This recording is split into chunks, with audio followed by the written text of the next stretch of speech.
Anatomy professor, আমি principal ছিলাম Dinajpur medical কলেজে, ইসলামী ব্যাংক মেডিকেল কলেজ রাজশাহী, এরপরে মেসিনা মেডিকেল কলেজ, বর্তমানে বয়সের কারণে ডাইরেক্টর।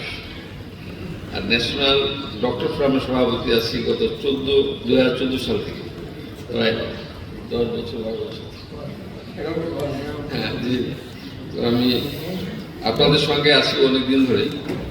বিশেষ করে রাজশাহীতে যখন আমি প্রিন্সিপাল ছিলাম তখন বেসরকারি মেডিকেল কলেজগুলোতে একটা ইনস্ট্রাকশন ছিল, একটা হেলথ টেকনোলজি থাকবে, একটা নার্সিং ইনস্টিটিউট থাকবে।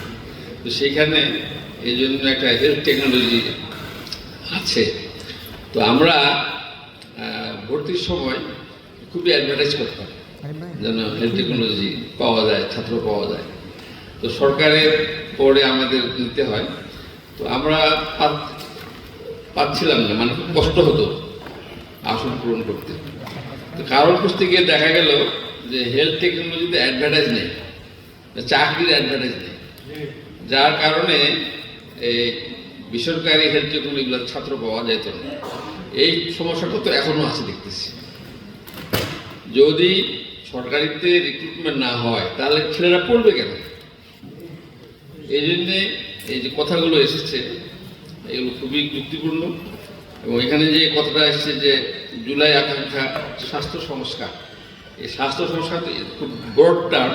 এখন আমাদের দেশে যে টেকনোলজি সংস্কার, টেকনোলজির সমস্যা সংস্কার, এই জন্যে আপনাদের কথাগুলো যদি এটা সেমিনার, অনেক কথাগুলো এসেছে, আলহামদুলিল্লাহ কথাগুলো আমরা শুনলাম এবং যথাযথ যখন আমাদের মন্ত্রণালয়ে আলাপ হবে এগুলো উঠা যাবে ইনশাআল্লাহ।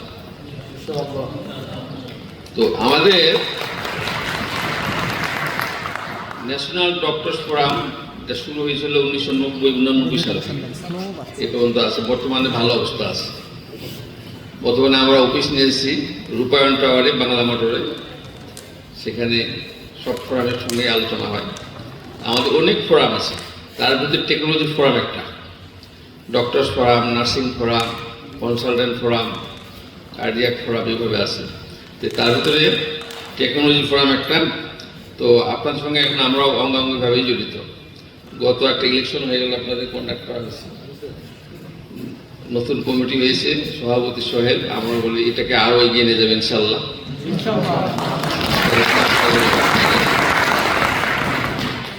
এই জন্যে আমাদের যে এই যে মেডিকেল টেকনোলজি ফোরাম, এটা লিডারশিপে আসতে হবে। যেমন আপনাদের আছে BMTA, Bangladesh medical technology association, এটাকে যদি আমরা আমাদের আয়ত্তে আনতে চাই তাহলে আমাদের টেকনোলজি ফোরামটাকে আরও লিডারশিপে নিতে হবে। এই যে আপনারা বলতেছেন যেগুলো সুযোগ সুবিধা টেকনোলজির জন্য আমরা নিয়ে আসবো, এই কথাগুলো সবার মাধ্যমে ছাড়াইতে হবে। আমরা 11 থেকে 10-এ আসলাম, আর আমাদের প্রতিষ্ঠা এটা হইল, কেউ যদি জানতে না পারে তাহলে লিডারশিপটা আসবে না।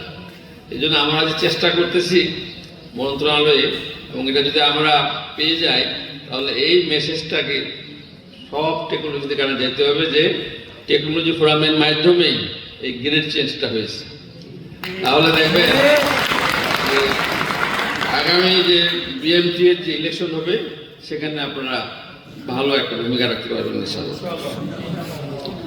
যে কথাটা আসছে যে টেকনোলজির যে দায়িত্ব, যে কর্তব্য, আসলে তো আমাদের আগে 90% আমরা করতাম ডায়াগনোসিস ফিজিক্যালি, আর 10% নির্ভর করতাম ইনভেস্টিগেশনের উপর। বর্তমানে দেখা যাচ্ছে যে অলমোস্ট 50-50% ডাক্তাররা ইনভেস্টিগেশন ছাড়া চিকিৎসা দিতে চায় না। ইনভেস্টিগেশন ছাড়া যদি চিকিৎসা দেয় তাতে কুয়াক ডাক্তার ধরবে। গ্রামে যেরকম দেখে শুনে চিকিৎসা দেয়, শহরে আসলে ইনভেস্টিগেশন না দিলে রুগীরাও সন্তুষ্ট না। এই জন্য অবশ্যই আমাদেরকে বিশেষ করে প্রফেশনাল ডায়াগনোসিস থেকে ডিফারেন্সিয়াল ডায়াগনোসিসগুলোকে এক্সক্লুড করার জন্য অনেক টেস্ট দিতে হয়। অনেকে মনে করে যে এগুলো সমস্যা দিচ্ছে, তার না। ডিফারেন্সিয়াল ডায়াগনোসিসগুলোকে এক্সক্লুড করার জন্য, ডায়াগনোসিসটাকে কনফার্ম করার জন্য এই টেস্টগুলো দিতে হয়, এবং যেগুলো প্রয়োজনীয় টেস্ট সেগুলো দিতে হয়। অনেকখানে একটু সমস্যা আছে, কিন্তু যেমন আমাদের মেশিনাতে যে টেস্টগুলো হয় কোনো ডাক্তারকে তো আমরা বলি না যে এই টেস্টগুলো দেন, তারা রোগীর জন্য যা প্রয়োজন হয় তাই দেয়। এই জন্যে ইনভেস্টিগেশন অবশ্যই দরকার, এবং ইনভেস্টিগেশন সুষ্ঠুভাবে এগুলো রিপোর্টগুলো আসুক, এই জন্য টেকনোলজি দরকার।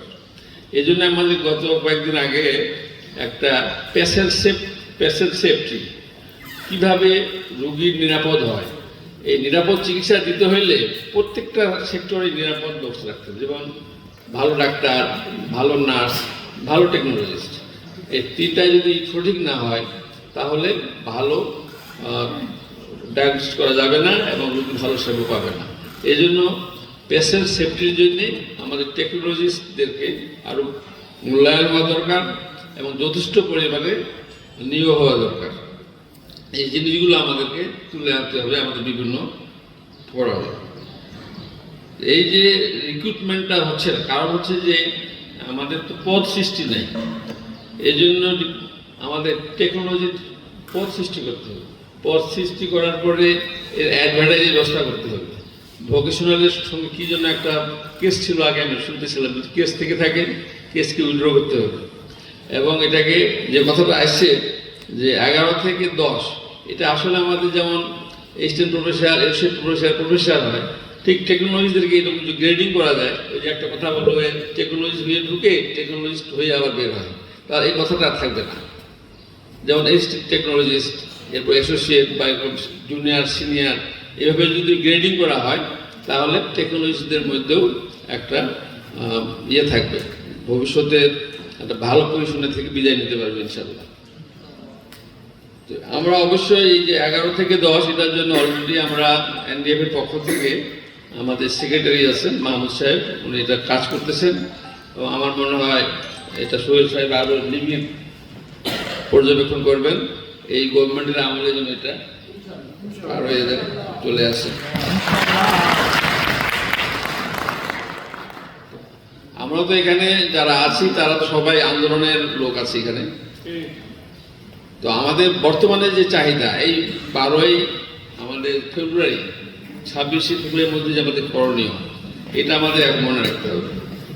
আমাদের আমির জামাতকে আমরা বলছিলাম যে আমাদের বিভিন্ন মেডিকেল ইউনিভার্সিটিগুলোতে ভিসি হওয়া দরকার, বিভিন্ন মেডিকেল কলেজগুলোতে আমাদের প্রিন্সিপাল দেওয়া দরকার। তো উনি বলছেন দেন, চেষ্টা করেন, কিন্তু ইলেকশন ভালো না করলে কেউ থাকবে না। এই জন্য আমাদের অবশ্যই ইলেকশন ভালো করতে হবে। তাহলে এই বিভিন্ন ইউনিভার্সিটিতে যে আমরা ভিসিগুলো পেয়েছি, মেডিকেল কলেজের প্রিন্সিপাল পেয়েছি, ভাইস প্রিন্সিপাল পেয়েছি, বা বিভিন্ন ঢাকাতে যে পোস্টিং করে আবার নিয়ে আসা হয়েছে, এগুলো সব ওয়াস্ট আউট হয়ে যাবে যদি ইলেকশন ভালো করা না যায়। এই জন্যে আমরা এখানে একটা হিসাব দেখলাম আমাদের ছাত্রদের ইলেকশনে, ডাকসু, টাকসু, রাকসু, মোট 102টা সিটের মধ্যে আমরা পেয়েছি 88টা। এটা যদি আমরা একই ধারায় যদি আমাদের ন্যাশনাল ইলেকশন হয় তাহলে আমরা সিট পাবো 300-র ভিতরে 258টা।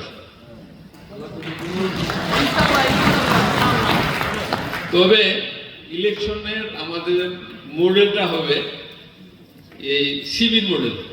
ওরা যখন ইনক্লুসিভ দিয়েছে, প্যানেল দিয়েছে, আমরা যদি আমাদের 300 আসনে বিভিন্ন পর্যায়ের লোক দিতে পারি এবং যদি এটা জাতীয়ভাবে যদি অ্যাকসেপ্টেড হয় তাহলে এই ধারা কিন্তু চলবে।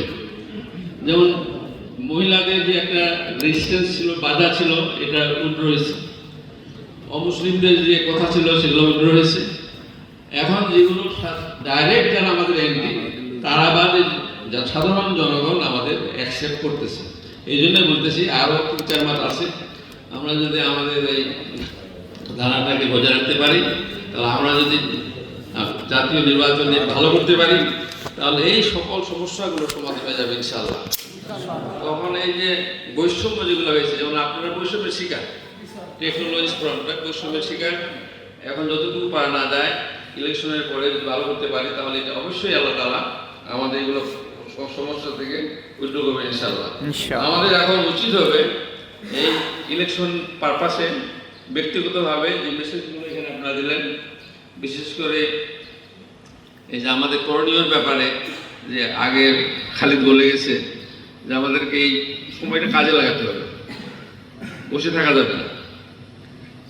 এই আগামী ফেব্রুয়ারি ইলেকশনের আগ পর্যন্ত আমাদের যথাসাধ্য চেষ্টা করতে হবে, ফিজিক্যালি এবং ফাইন্যান্সিয়ালি দুদিকে চেষ্টা করতে হবে।